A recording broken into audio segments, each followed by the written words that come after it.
অপুষ্টিগত কারণ হোক বা অন্য যে কোনো কারণ হোক, অনেকের ওজন চাহিদার তুলনায় কম। বিশেষ করে শিশুদের ক্ষেত্রে এটা বেশি দেখা যায়। তো অনেক অভিভাবক ইচ্ছে করেও তার সন্তানের ওজন বাড়াতে পারে না। আবার অনেক প্রাপ্তবয়স্ক মানুষেরও ওজন অনেক কম, যতটুকু তার দেহে থাকা দরকার বা বডিতে থাকা দরকার সেই তুলনায় স্বাভাবিক ওজনের থেকে তার ওজনের মাত্রা অনেক কম। এই ধরনের মানে রোগী বলবো না, এই ধরনের মানুষদের জন্য আপনার পরামর্শটা কী থাকবে? কিভাবে বা কোন পদ্ধতি অবলম্বন করলে বৈজ্ঞানিক পদ্ধতিতে ওজন বাড়ানো যায়? ওজন কেন কম সেটা আমাকে আগে ফাইন্ড আউট করতে হবে যে আমার যে ওজন কম কি কারণে। যেমন অনেকের ম্যালনিউট্রিশন থাকতে পারে, সেই কারণে তার ওজন কমতে পারে। অনেকের দেখা যায় খাবার ঠিকমতো হজম হচ্ছে না, আইবিএস এর প্রবলেম থাকে, ইনডাইজেশনের প্রবলেম থাকে, খাবারটা হজম না হওয়ার কারণে ওজন কমতে পারে। অনেকের দেখা যায় যে হরমোনাল ইমব্যালেন্স থাকতে পারে, সে খেলেও কাজে লাগতেছে না, সেই কারণে ওজন কমতে পারে। মানে ডায়াবেটিসের কারণে ওজন কমতে পারে। অনেকে দেখা যায় যে রক্তশূন্যতা থাকে, খাবারের রুচি থাকে না, ওজন কমতে পারে। কৃমির ওষুধ খায় না, ওজন কমতে পারে। অরুচি থাকে খাবারে। তো সবার আগে ফাইন্ড আউট করতে হবে যে তার ওজন কমার পিছনে কারণটা কি, সেটা আগে আমাদের ইনভেস্টিগেট করে বের করতে হবে। রুট কজ ইন্ডিকেট রুট করা। কজটা বের করে তারপরে আমাকে ওজন বাড়ানোর ডায়েট দিতে হবে। ধরেন যার রক্তশূন্যতা, তার রক্তশূন্যতা থাকলে আমাদের হিমোগ্লোবিন কমে যায়, খাবারের রুচি কমে যায়, তখন তাকে আয়রন রিচ ফুডটা দিতে হবে সাথে। যখন রক্তশূন্যতাটা ঠিক হবে তখন কিন্তু তার রুচিটাও বাড়বে। কারণ যখনই আমাদের হিমোগ্লোবিন কমে, মেজাজ খিটখিটে থাকে, চুল পড়ে, খাবারের রুচি কমে যায়, তখন আমরা চাইলেও খেতে পারি না। ওইটা কারেকশন করতে হবে। ধরেন যার ম্যালনিউট্রিশন রয়েছে, ধরেন ভিটামিন ডি ডেফিসিয়েন্সি যাদের আছে তাদের কিন্তু খাবারে অরুচি থাকে, দুর্বল লাগে, ক্লান্ত লাগে, তাদেরও চুল পড়ে। তো তাকে আগে মানে তার হিস্ট্রি নিতে হবে। হিস্ট্রি নিয়ে দেখলাম যে ভিটামিন ডি কম, তখন তাকে ভিটামিন ডি জাতীয় খাবার দিতে হবে, প্রয়োজনে সাপ্লিমেন্ট দিতে হবে। যার দেখা যায় যে কনস্টিপেশন, বাথরুম হয় না 3 দিন 4 দিন, অনেক পেশেন্ট আসছে আমার কাছে আসে 5-6 দিনও বাথরুম হয় না, কনস্টিপেশন, এমন পাইলসের সমস্যা। তো তার তো খিদাই লাগে না, কনস্টিপেশনের কারণে পেট ভরা ভরা লাগে, অ্যাসিডিটি আছে অলরেডি তার। তো এই ক্ষেত্রে কিন্তু তার কনস্টিপেশনটা ঠিক করা লাগবে। যখন দেখা যায় যে আমরা তাকে প্রোবায়োটিক সমৃদ্ধ খাবার দিলাম, দরকার হলে সাপ্লিমেন্ট দিলাম, তার প্রতিদিন বাথরুম হলো, কনস্টিপেশন রিলিভ হইলো, তখন কিন্তু তার খিদা লাগবে, তখন সে খেতে পারবে। আবার দেখা যায় যে বিভিন্ন ধরনের ম্যালনিউট্রিশন জনিত কারণে প্রোটিন ডেফিসিয়েন্সি থাকে, বাচ্চাদের দেখা যায় ম্যারাসমাস, কোয়াশিয়রকর রোগ থাকে। তো এই ক্ষেত্রেও কিন্তু তাদের প্রোটিন ডেফিসিয়েন্সির কারণে ওজনটা বাড়ে না, তখন তাদের প্রোটিনটা বাড়ায় দিতে হয়। তো ডিজিজ অনুযায়ী আমাকে ওজন বাড়ানোর ডায়েট দিতে হবে। আর যদি নর্মালভাবে আমি ওজন বাড়ানোর কথা বলি, সেটা হচ্ছে আপনাকে ওজন বাড়ানোর জন্য ক্যালোরি রিচ ফুড দিতে হবে। ক্যালোরি রিচ করার জন্য কি করব আমরা? যেমন আমরা ভাত না খেয়ে খিচুড়ি খেলাম, চাল, ডাল, সবজি, মাংস অ্যাড করে যখন আমি খাবারটা দিব বাচ্চাকে, ভাত 2 কাপ খেলে যা উপকার হবে, খিচুড়ি 1 কাপ খেলে তার চেয়ে বেশি উপকার হবে। তো এইভাবে ক্যালোরি বাড়ানোর একটা খাবার দেওয়া যায়। খাবারে বৈচিত্র্য আনতে হলে ধরেন মাছ মাংস এরকম নর্মাল ওয়েতে রান্না না করে যদি আমরা একটু মাছটা ভর্তা করে দিই, পরিমাণটা বেড়ে যাবে। সে মাছের ভর্তা খেলো, বা যারা ভর্তা পছন্দ করে না, মাছের কাবাব বা মাংসের কাবাব করে দিলাম।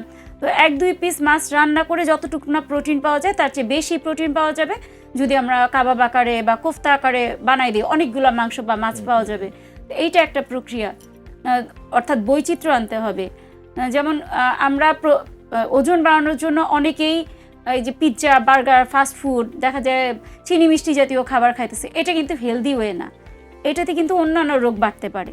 তো হেলদি ওয়েতে ওজন বাড়ানোর জন্য আমাদের প্রতিদিনের খাবারের তালিকায় ওই ব্যালেন্স ডায়েটই করতে হবে, অর্থাৎ মাছ, মাংস, দুধ, ডিম রাখতে হবে।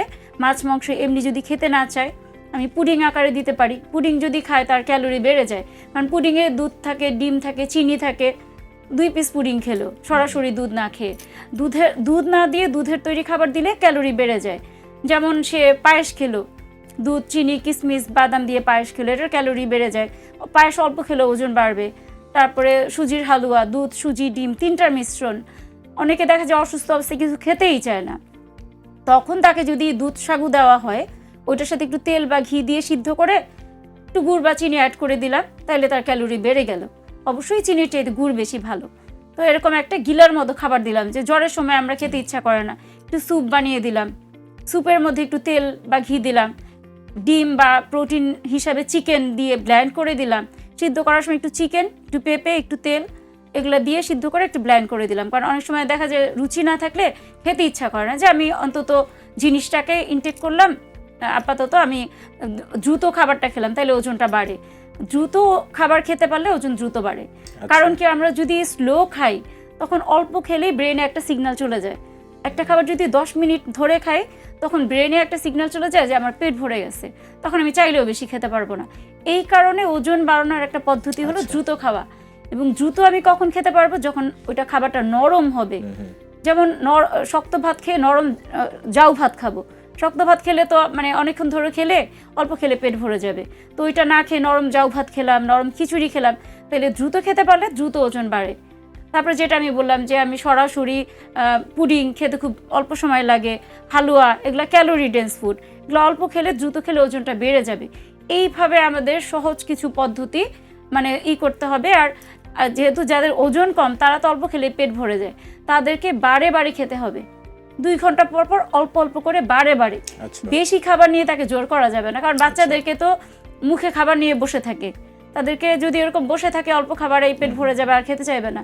তো তাদেরকে কি করতে হবে, সহজে হজম হয় নরম ভিজা খাবার দিতে হবে, এবং 2 ঘন্টা অন্তর অন্তর যদি অল্প অল্প করে দেই তাহলে কিন্তু তার ওজনটা বাড়তে সুবিধা হবে। যেমন সকালের নাস্তায় আমি একটু দুধ সাগু দিলাম, 7টার দিকে 10টার দিকে একটু নরম খিচুড়ি, নরম ভাত বা নরম পাউরুটিতে একটু বাটার মেয়োনিজ যদি লাগিয়ে দেই ক্যালোরি বাড়ে। সাথে প্রোটিন হিসাবে ডিম, মাছ, মাংস যে কোনো একটা দিলাম। মিড মর্নিংয়ে ওই ধরনের ফল দিব যেটাতে ওজন বাড়ে, অর্থাৎ যেটাতে সুগার থাকে, যেমন আম, কলা, খেজুর, এগুলাতে সুগার থাকে, এগুলো খেলে কিন্তু ওজন বাড়ে। তো সেই ক্ষেত্রে আমি যদি মিল্কশেক করে দেই ওইটার ক্যালোরি আরও বেড়ে যায়। কলা আর দুধ একসাথে ব্লেন্ড করে দিলাম, মিল্কশেক হয়ে গেল। আমের সাথে দুধ মিক্স করে দিলাম বা দইয়ের সাথে মিক্স করে দিলাম। দই কিন্তু খাবার হজমে হেল্প করে। যে সবসময় দুধ খেতে হবে এরকম কোনো কথা নাই, দুধের তৈরি খাবার বা দই দুইটাই আমাদের ওজন বাড়ায়। তো আমি দইয়ের সাথেও ব্লেন্ড করে দিতে পারি কলাটা বা আমটা।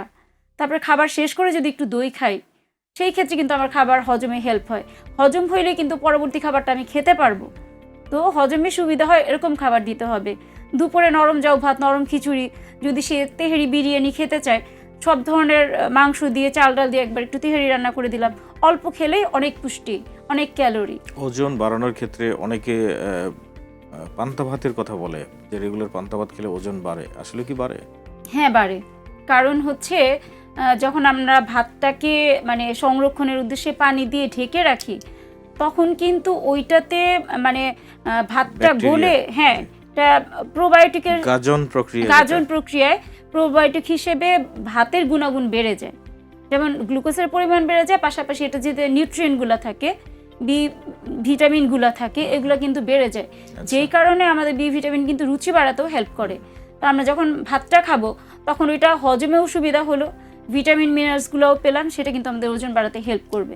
সেক্ষেত্রে প্রতিদিন পান্তা ভাত কেউ খেতে পারে? যদি তার ভালো লাগে সে খেতে পারবে। শিশুরা কি খেতে পারবে পান্তা ভাত? খেতে পারবে। যে সমস্ত শিশুদের ওজন কম তারা কি নিয়মিত পান্তা ভাত খাওয়া যাবে? তাদের পান্তা ভাতও খেতে পারবে, নরম জাউ ভাতও খেতে পারবে। আচ্ছা। যেমন নরম জাউ ভাত কেন দিতে বলি, এটা গরম থাকলে চাবাতে হয় কম বাচ্চাদের জন্য। ভাতটাকে নরম করে রান্না করলো, মাড় থাকলো, ভাতের মাড়ে কিন্তু ভিটামিন থাকে, বি ভিটামিনগুলো থাকে, B1, B2 এই ধরনের ভিটামিন থাকে। তো মাড় সহ রান্না করলে তখন ওই নরম করে রান্না করলে দ্রুত গিলতে পারবে আর কি, দুটাই ভালো।